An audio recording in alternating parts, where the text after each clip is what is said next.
ನಮಸ್ತೆ ವೀಕ್ಷಕರೇ, ಎಲ್ಲ ಚೆನ್ನಾಗಿದೆ ಚಾನಲ್ಗೆ ಸ್ವಾಗತ. ನಾನು ರಾಜೇಶ್ವರಿ. ಇವತ್ತು ನಾನು ತುಂಬಾ ಆರೋಗ್ಯಕರವಾದಂಥ ಸಾರು ರೆಸಿಪಿನ ತೋರಿಸ್ತಾ ಇದ್ದೀನಿ. ಮೊಳಕೆ ಕಾಳುಗಳ ಸಾರು. ಇದು ಮಿಶ್ರ ಮೊಳಕೆಗಳ ಸಾರು. ಇದನ್ನು ಹೇಗೆ ಮಾಡೋದು ಅಂತ ನೋಡೋಣ ಬನ್ನಿ. ನೀವಿನ್ನು ನಮ್ಮ ಚಾನಲ್ಗೆ ಸಬ್ಸ್ಕ್ರೈಬ್ ಆಗಿಲ್ಲ ಅಂದರೆ ಚಾನಲ್ಗೆ ಸಬ್ಸ್ಕ್ರೈಬ್ ಮಾಡ್ಕೊಳ್ಳಿ. ವಿಡಿಯೋನ ಕಡೆ ತನಕ ನೋಡಿ. ನಾನಿಲ್ಲಿ ಮೊದಲಿಗೆ ಹುರುಳಿಕಾಳನ್ನು ತೊಗೊಂಡಿದ್ದೀನಿ. ಹಾಗೆ ಕಡಲೆಕಾಳು, ಎಲ್ಲ ಕಾಳುಗಳು ಮೊಳಕೆ ಬಂದಿದೆ ಚೆನ್ನಾಗೆ. ಇದರಲ್ಲಿ ಹೆಸರು ಕಾಳು, ಮೆಂತ್ಯ ಕಾಳು, ಹಾಗೆ ಕಡಲೆ ಬೀಜ ಇದಷ್ಟು ಸಹ ಚೆನ್ನಾಗಿ ಮೊಳಕೆ ಬಂದಿದೆ. ಸುಮಾರು ಓವರ್ನೈಟ್ ನೆನೆ ಹಾಕಿ 1 ಅಥವಾ 2 ದಿನದಲ್ಲಿ ಮೊಳಕೆ ಬರುತ್ತೆ.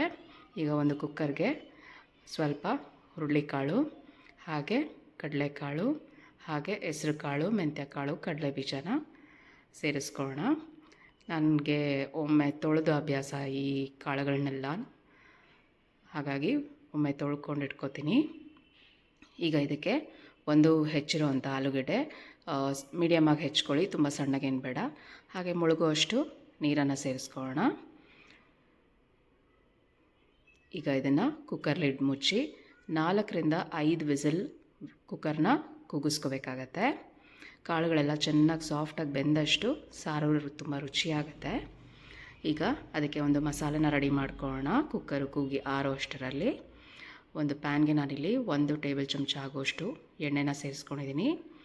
ಇದಕ್ಕೆ 3 ಹಸಿರು ಮೆಣಸಿನ್ಕಾಯಿ, ಹಾಗೆ ಒಂದು 8-10 ಬೆಳ್ಳುಳ್ಳಿ ಹೆಸರು, ಒಂದು 3/4 ಭಾಗ ಆಗುವಷ್ಟು ಈರುಳ್ಳಿ, ಹಾಗೆ ಒಂದು ದೊಡ್ಡ ಟೊಮ್ಯಾಟೊನ ನಾನು ಹುರಿಯೋದಕ್ಕೆ ಹಾಕ್ಕೊಂಡಿದ್ದೀನಿ. ಇದಿಷ್ಟನ್ನು ಮೀಡಿಯಮ್ ಫ್ಲೇಮಲ್ಲಿ ಚೆನ್ನಾಗಿ ಹುರ್ಕೋಬೇಕು.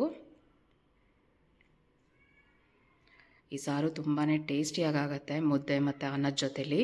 ಹಾಗೆ ಆರೋಗ್ಯಕ್ಕೂ ಕೂಡ ತುಂಬ ಒಳ್ಳೆಯದು. ನಾವೆಲ್ಲ ಮೊಳಕೆ ಕಾಳುಗಳನ್ನು ಹೆಚ್ಚಾಗಿ ಬೇರೆ ಯಾವುದೂ ರೀತಿಯಲ್ಲಿ ಬಳಸೋದಿಲ್ಲ. ಈ ರೀತಿ ಸಾರು ಪಲ್ಯ ಮಾಡಿಕೊಂಡು ತಿನ್ನೋದ್ರಿಂದ ಆರೋಗ್ಯಕ್ಕೆ ತುಂಬಾ ಒಳ್ಳೆಯದು.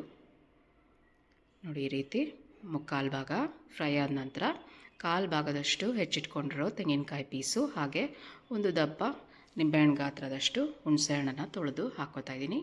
ಇದೆರಡೂ ಸೇರಿಸಿದ ಮೇಲೆ ತುಂಬ ಹುರಿಯೋಷ್ಟು ಅವಶ್ಯಕತೆ ಇಲ್ಲ. ಸುಮ್ಮನೆ ಒಂದು ಸಾರಿ ಬಾಡಿಸ್ಕೊಂಡು ಸ್ಟವ್ ಆಫ್ ಮಾಡಿಕೊಂಡು ಸ್ವಲ್ಪ ಆರೋದಕ್ಕೆ ಬಿಟ್ಬಿಡೋಣ. ಈಗ ಕುಕ್ಕರು ವಿಸಿಲ್ ಬಂದು ಆರಿದೆ. ಕಾಳುಗಳೆಲ್ಲ ಹೇಗೆ ಬೆಂದಿದೆ ಅಂತ ನೋಡೋಣ. ಕಾಳುಗಳೆಲ್ಲ ಚೆನ್ನಾಗಿ ಬೆಂದಿರಬೇಕು. ನೋಡಿ ಎಷ್ಟು ಚೆನ್ನಾಗಿ. ಕಡಲೆಕಾಳನ್ನ ಒಂದನ್ನು ಚೆಕ್ ಮಾಡಿದ್ರೆ ಎಲ್ಲ ಗೊತ್ತಾಗುತ್ತೆ. ಕಡಲೆಕಾಳು, ಹುರುಳಿಕಾಳು ತುಂಬ ಗಟ್ಟಿ ಕಾಳುಗಳು, ಅವು ತುಂಬ ಬೇಗ ಬೇಯೋದಿಲ್ಲ. ಹಾಗಾಗಿ ಅವೆರಡನ್ನು ಚೆಕ್ ಮಾಡಿದ್ರೆ ಬೆಂದಿರೋದು ಗೊತ್ತಾಗುತ್ತೆ. ಈಗ ಇದರಲ್ಲಿ ಸ್ವಲ್ಪ ಒಂದು ಸೌಟ್ ಆಗುವಷ್ಟು ಕಾಳನ್ನು ತೊಗೊಂಡು ನಾವು ರುಬ್ಬೋದಕ್ಕೆ ಮಸಾಲೆ ಜೊತೆ ಹಾಕ್ಕೊಳ್ಳೋಣ. ಹಾಗೆ ಈಗ ಇದಕ್ಕೆ ರುಚಿಗೆ ತಕ್ಕಷ್ಟು ಉಪ್ಪನ್ನು ಸೇರಿಸಿ ಕುದೀತಾ ಇರೋದಕ್ಕೆ ಬಿಡೋಣ. ಇದರಲ್ಲಿ ಎಷ್ಟು ಹೈ ಪ್ರೋಟೀನ್ ಸಾರು ಅಂತ ಹೇಳಿದ್ರೆ, ಎಲ್ಲ ಕಾಳುಗಳಲ್ಲೂ ಪ್ರೋಟೀನ್ ರಿಚ್ ಆಗಿದೆ. ಮೊಳಕೆ ಬರೆಸಿರೋದ್ರಿಂದ ಇನ್ನಷ್ಟು ಪ್ರೋಟೀನ್ ರಿಚ್ ಆಗಿರುತ್ತೆ. ಈಗ ಮಿಕ್ಸಿ ಜಾರ್ಗೆ ಹುರಿದಿಟ್ಕೊಂಡಿರುವಂಥ ಮಸಾಲೆಗಳು, ಹಾಗೆ ಸಾಂಬಾರು ಪುಡಿ.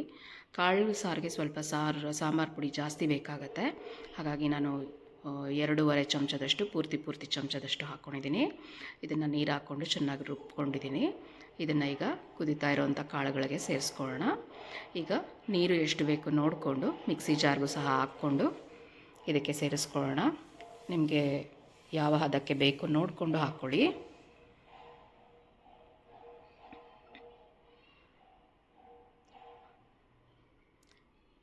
ಈ ರೀತಿ ಕಾಳುಗಳ ಸಾರು ಮಾಡಿಕೊಂಡ್ರೆ ಡಿಫ್ರೆಂಟಾಗಿರುತ್ತೆ.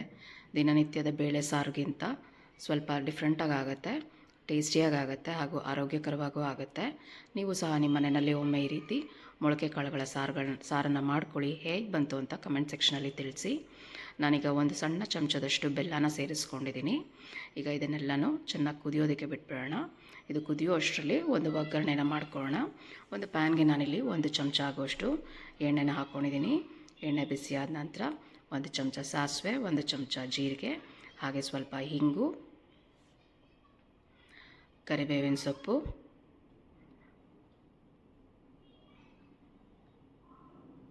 ಹಾಗೆ ಒಂದು 1/4 ಭಾಗ ಹೆಚ್ಚಿಟ್ಕೊಂಡಿರೋವಂಥ ಈರುಳ್ಳಿನ ಸೇರಿಸ್ಕೊಳ್ಳೋಣ.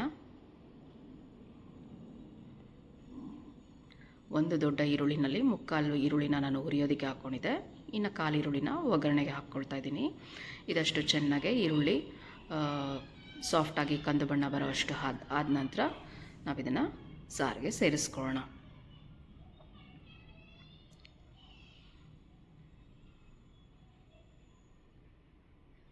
ನೋಡಿ, ಈರುಳ್ಳಿ ಅಷ್ಟು ಚೆನ್ನಾಗಿ ಬೆಂದು ಕಂದು ಬಣ್ಣ ಬಂದಿದೆ. ಇಷ್ಟಾದರೆ ಸಾಕಾಗುತ್ತೆ.